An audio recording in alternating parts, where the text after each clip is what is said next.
안녕하세요. 성경 통독을 돕는 바이블 가이드입니다.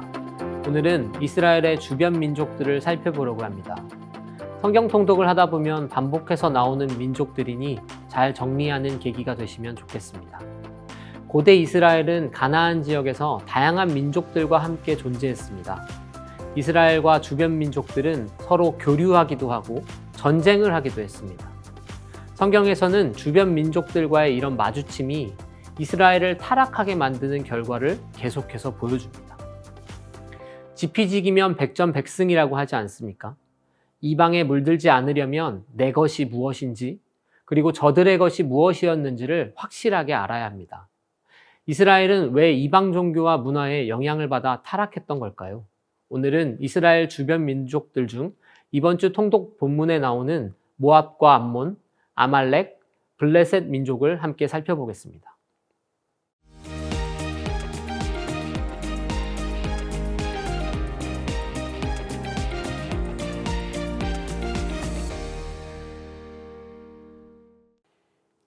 모압과 암몬 족속은 사해 동쪽에 거주했고 아르논 골짜기를 기점으로 모압이 남쪽, 암몬이 북쪽에 위치해 있었습니다.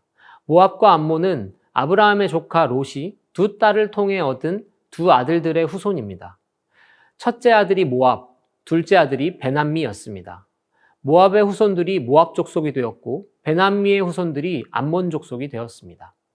아브라함과 롯이 같은 핏줄이었으니 모압과 암몬은 이스라엘과 형제이었습니다. 그래서 하나님은 이스라엘에게 그들에게 전쟁하지 말라고 명령하셨습니다. 모압과 암몬은 이스라엘과 형제였지만 하나님을 섬기지 않았습니다. 우상 숭배를 반복하며 이스라엘과 끊임없이 충돌했습니다. 그들이 섬겼던 신들은 모압은 그모스, 암몬은 몰록, 몰렉, 밀곰, 말감이라고 불렸습니다.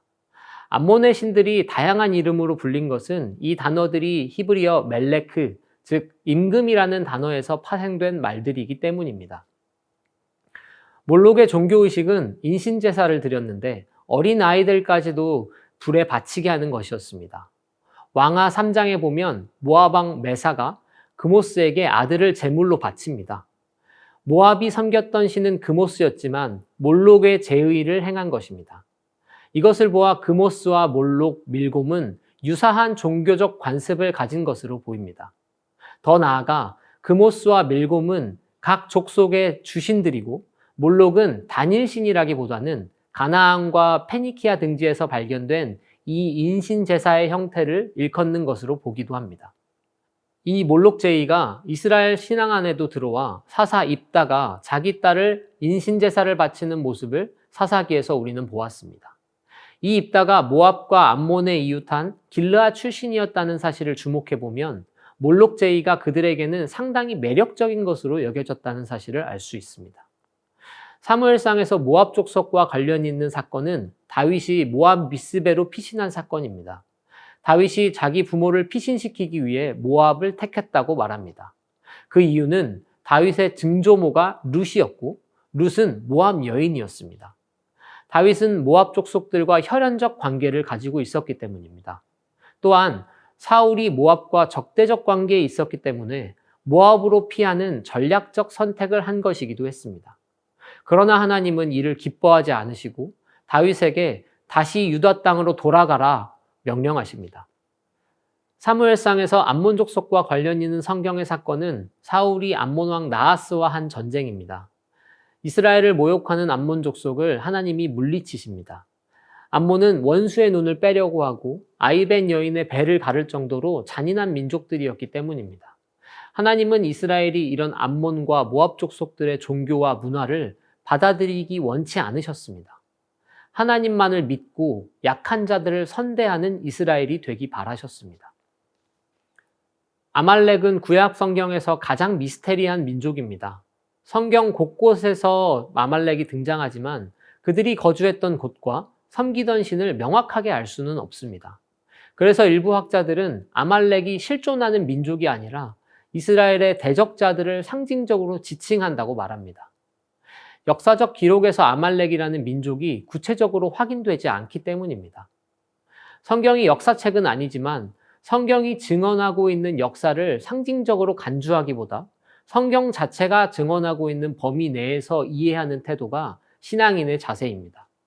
성경에 아말렉이 처음 등장하는 곳은 창세기 14장 7절입니다.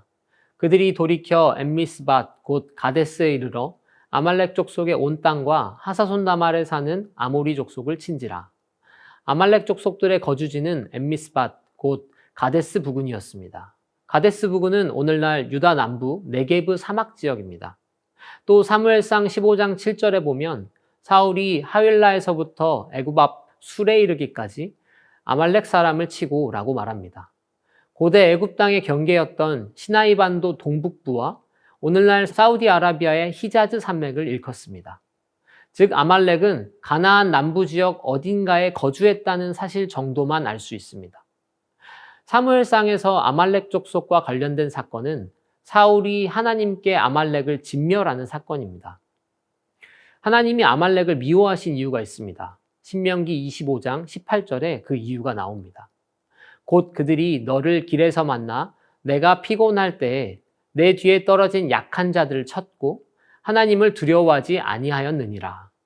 아말렉이 이스라엘과 전쟁할 때 약한 자들을 치는 악랄한 행동을 저질렀고 또 그들은 하나님을 두려워하지 않았기 때문입니다. 그런데 흥미로운 점은 사울이 아각과 아말렉 족속을 진멸했음에도 불구하고 이 민족이 이어져 에스더의 시대에 아각 사람 하만이라는 사람에게까지 이어진다는 것입니다. 아각의 후손 하만과 사울의 후손 모르드게의 대결 구도가 포로기 시대에까지 이어집니다. 더 놀라운 사실은 역사를 거슬러 올라가 보면 아말렉 족속의 조상이 에서이고 이스라엘의 조상은 야곱입니다.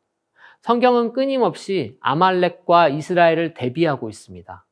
갖은 수단을 다해서라도 하나님의 사람을 공격하려 하는 아말렉과 이스라엘의 역사가 구약 전반에 계속해서 이어집니다.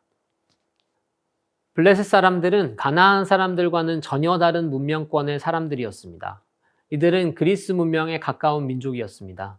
성경의 갑돌이라 불리는 크레타 섬을 떠나 키프로스 섬에 머물렀고 이후에 가나안 지중해 해변가에 정착한 사람들입니다. 그들은 가나안에 정착하면서부터 다곤 신을 섬겼습니다. 다곤 신은 블레셋이 가나안에 정착하기 전부터 가나안의 곡물과 풍요의 신으로 숭배되고 있었습니다. 그들은 해양 민족이었지만 가나안 땅에서 농경사회에 정착하는 과정에서 다곤 신을 주신으로 섬기고 가나안 문화와 융합되었습니다. 인물편을 준비하면서 저는 이 부분이 의아하게 다가왔습니다. 자신들이 섬에 살면서 섬겼던 신이 분명히 있었을 텐데 그 신이 아닌 가나안의 토착신을 섬겼다는 게 납득이 잘 안 됐습니다. 신이라는 게 그렇게 쉽게 교체할 수 있는 걸까요? 물론 종교라는 것 자체가 자신의 필요를 이루기 위해 섬기는 것이라 생각한다면 충분히 헤아릴 수 있는 결정입니다. 이런 블레셋의 모습이 사무엘상 5장에서도 나타납니다. 다곤 신상이 쪼개지고 독한 종기를 경험하자 언약궤를 돌려보내는 것 또한 같은 맥락입니다. 자신들의 필요에 의해 어떠한 행동이든 용인 가능한 것이 그들의 종교관이었습니다. 그리고 블레셋과 이스라엘은 전쟁을 많이 벌였습니다. 가나안 해안가에 정착한 블레셋 족속과 산지 중심으로 정착한 이스라엘은 골짜기에서 전투를 많이 벌입니다. 그 이유는 골짜기가 곡창지대이자 내륙과 해안을 연결하는 전략적 요충지이기 때문입니다. 그 대표적 장면이 사무엘상 17장에 나오는 엘라 골짜기에서의 다윗과 골리앗의 전투입니다. 지극히도 현실적인 선택을 하고 강력한 철기 문명을 가졌던 블레셋에 비하면 이스라엘은 골리앗 앞에 다윗과 다름없었습니다. 그러나 하나님은 블레셋을 선택하지 않으시고 이스라엘을 선택하셨습니다. 하나님은 전능하신 분이십니다. 그분은 미련한 것들을 택하셔서 지혜 있다 하는 자들을 부끄럽게 하시고 약한 자들을 택하셔서도 강한 것들을 부끄럽게 하실 수 있는 분이십니다.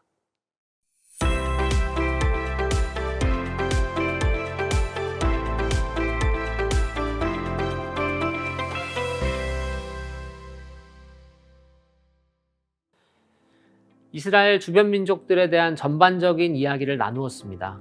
하나님이 왜 이스라엘을 가나안 땅에 보내시고 이방의 종교와 문화를 거절하게 하셨는지 확인하셨습니까? 그렇다면 이제는 내 안에 모압과 암몬, 아말렉과 블레셋의 죄악이 있지는 않은지 돌아보시기 바랍니다. 믿음은 나는 선이고 너는 악이라 규정하는 1차원적인 것이 아닙니다. 오히려 믿음은 스스로에게서 죄된 본성을 끊임없이 발견하는 것입니다. 그렇기 때문에 우리는 날마다 십자가 앞에 나아가는 것입니다. 내 안에 선한 것이 아무것도 없기에 끊임없이 주님의 은혜를 구하는 그리스도인 되시기를 축복합니다.